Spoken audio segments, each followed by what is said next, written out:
ఇవాళ మీరు తెస్తున్నది కాళేశ్వరం నీళ్ళ కాదా? ఇవాళ మీరు తీసుకొస్తున్నది ఇక్కడ గండిపేటకి కాళేశ్వరం జలాలా కాదా? స్పష్టంగా చెప్పాలి.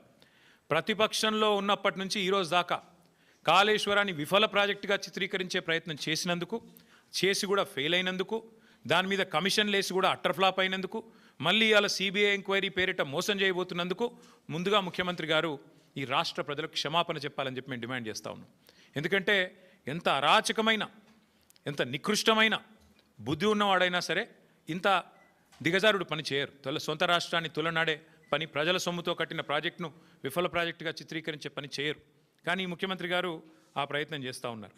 అట్లాగే నేను గుర్తు చేస్తూ ఉన్నా ముఖ్యమంత్రి గారికి, మొదటి నుండి మేము చెప్తున్న మాట, కాళేశ్వరం అంటే ఒక బ్యారేజ్ కాదు, కాళేశ్వరం అంటే ఒక రిజర్వాయర్ కాదు, కాళేశ్వరం అంటే ఒక కాలువ కాదు, కాళేశ్వరం అంటే ఒక మల్లన్న సాగర్, కాళేశ్వరం అంటే ఒక కొండ పోచమ్మ సాగర్, కాళేశ్వరం అంటే ఒక రంగనాయక సాగర్, కాళేశ్వరం అంటే ఒక అనంతగిరి రిజర్వాయర్, కాళేశ్వరం అంటే ఒక గంధమల్ల, కాళేశ్వరం అంటే ఒక బస్వాపూర్ రిజర్వాయర్, కాళేశ్వరం అంటే ఒక రాజరాజేశ్వర సాగర్ మిడ్మానేర్, కాళేశ్వరం అంటే ఎస్ఆర్ఎస్పి పునరుజ్జీవ పథకం. మొత్తంగా కాళేశ్వరం అంటే 3 బ్యారేజీలు, 15 రిజర్వాయర్లు, 19 సబ్స్టేషన్లు, 21 పంపింగ్ స్టేషన్లు, 203 కిలోమీటర్ల సొరంగ మార్గాలు, అట్లాగే 1531 కిలోమీటర్ల గ్రావిటీ కాలువలు, 98 కిలోమీటర్ల ప్రెషర్ మెయిన్స్. కాళేశ్వరం అంటే 141 టీఎంసీల స్టోరేజ్ కెపాసిటీ, 530 మీటర్లకి నీళ్ల ఎత్తిపోతల పథకం, multi stage lift irrigation project, ప్రపంచంలోనే అతిపెద్ద లిఫ్ట్ ఇరిగేషన్ ప్రాజెక్ట్ కాళేశ్వరం. ఇది వాస్తవం. కాళేశ్వరం ద్వారా ఇప్పటిదాకా 1 కాదు 2 కాదు, ఏకంగా 240 టీఎంసీల నీటి వినియోగం జరిగింది. ఇది అక్షర సత్యం. దానివల్ల 20 లక్షల ఎకరాలకి, మనం ఏం చెప్పడం కాదు, శాసనసభలో అక్బరుద్దీన్ ఓవైసీ గారు అడిగినారు, మీరేమో కాళేశ్వరం ద్వారా 1 ఎకరానికి నీళ్ళు రాలేదని చెప్తున్నారు, మరి మీరు ఇచ్చిన పుస్తకంలోనే 20 లక్షల ఎకరాలకు నీళ్ళు ఇచ్చినట్టుగా ఉన్నది, ఏది నమ్మాలా? మీ ప్రభుత్వానికి కనీసం కుడి చేయికి ఎడం చేయికి సయోధ్య ఉన్నదా అని స్వయంగా ఇవాళ మీ మిత్రపక్షంగా వ్యవహారం చేస్తున్న అక్బరుద్దీన్ ఓవైసీ గారు కూడా అడిగే పరిస్థితి వచ్చింది అంటే మీరు అర్థం చేసుకోండి. అట్లాగే అక్బరుద్దీన్ ఓవైసీ గారు అడిగినారు మొన్న, కాళేశ్వరం ఏదో కొట్టుకుపోయిందని మీరు అంటున్నారు, కానీ అక్కడ 12 లక్షల క్యూసెక్కుల వరద వచ్చినా నిక్షేపంలాగా ఉన్నది కదా బ్యారేజీ, మీరు అన్నట్టుగా ఏం లేదు, మీరు చెప్పేది తప్పు అనే మాట కూడా అక్బరుద్దీన్ ఓవైసీ గారు అడిగినారు. అట్లాగే ఆయన ఇంకొక మాట కూడా అడిగినాడు, 20 నెలలుగా ఎందుకు రిపేర్ చేస్తలేరు మీరు, ఎందుకు మీరు ఇన్ని రోజులు రిపేర్ చేయకుండా ఉన్నారు అనే ప్రశ్న కూడా వారు అడిగినారు. ఇంకొక మాట కూడా ఈ సందర్భంగా ఇదే అవకాశంగా నేను తెలంగాణ ప్రజలకు కూడా విజ్ఞప్తి చేస్తా ఉన్నాను. మొదటి రోజు నుంచి కాంగ్రెస్, రాహుల్ గాంధీ నుంచి మొదలు పెడితే గ్రామ స్థాయిలో ఉండే కాంగ్రెస్ కార్యకర్త దాకా ఒకటే మాట, 1,00,000 కోట్ల కుంభకోణం, 1,00,000 కోట్ల కుంభకోణం.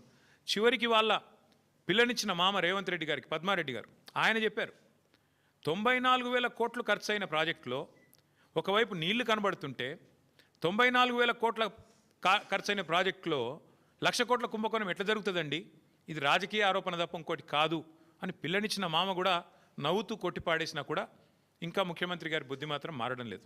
వాస్తవం ఏంది, 94,000 కోట్లు ఖర్చు అయినాయని మీ ప్రభుత్వం కూడా చెప్తా ఉంది.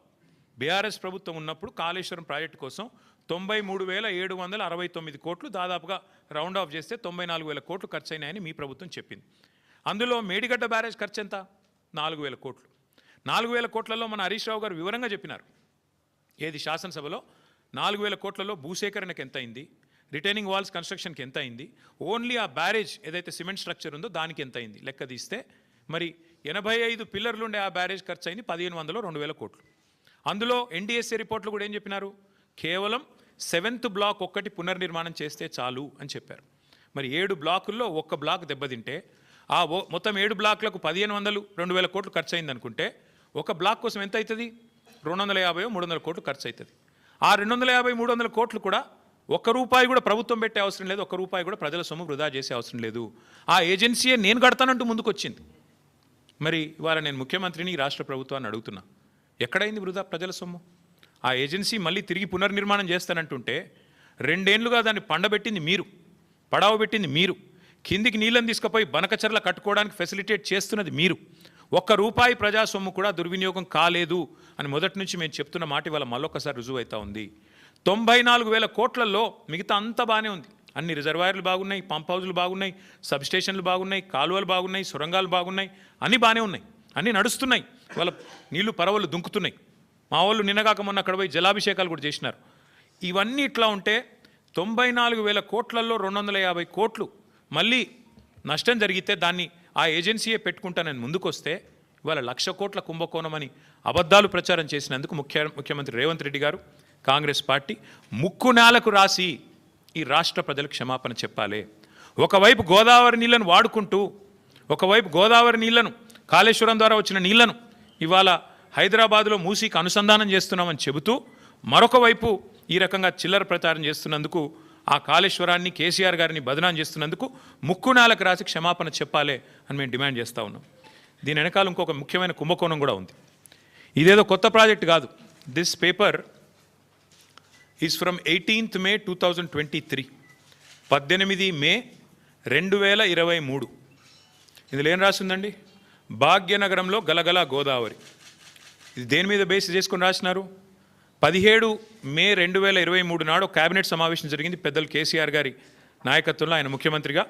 17 మే 2023 అందులో ఏ నిర్ణయం తీసుకున్నారు? భాగ్యనగరానికి, ఆ రోజు మూసీ ప్రాజెక్టు చైర్మన్గా పెద్దలు సుధీర్ రెడ్డి గారు, ఎల్బీ నగర్ ఎమ్మెల్యే గారు ఉన్నారు. ఆ రోజు ఏ నిర్ణయం తీసుకున్నామంటే